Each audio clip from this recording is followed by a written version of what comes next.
Эффективность работы пресс-служб на местах обсуждали на встрече представителей администрации главы Ингушетии с пресс-секретарями министерств, ведомств и муниципальных образований республики. Оперативность, достоверность и качество подачи информации порой оставляют желать лучшего. Поэтому некоторые темы, касающиеся важных и значимых событий в жизни региона, остаются не до конца раскрытыми, говорили на встрече. Особенно это актуально в преддверии празднования Дня Ингушетии. Начальник управления внутренней политики администрации главы Ингушетии в своем выступлении отметил низкий показатель заполняемости сайтов учреждений и ведомств, которые в свою очередь являются связующим звеном между властью и народом. Но самое главное, это чтобы у нас на местах профильные министерства, ведомства показывали свою работу.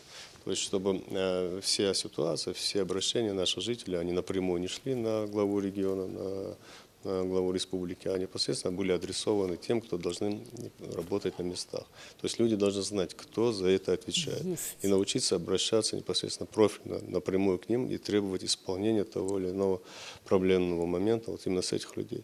А пресс-секретарь должна показывать эту работу. Важна оперативность предоставления информации.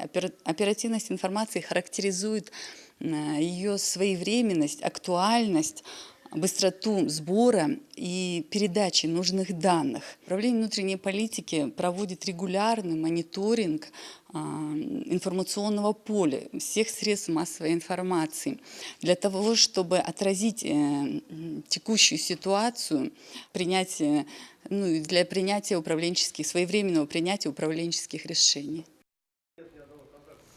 Теперь у пресс-секретарей есть возможность повысить свою квалификацию, поскольку у большинства из них отсутствует профессиональное образование и навыки журналиста. Подтянуть свои знания они смогут с помощью школы мультимедийной журналистики «Спецкор». Руководитель проекта Адам Буражев отметил, выучиться и стать востребованным в этой сфере сможет любой желающий.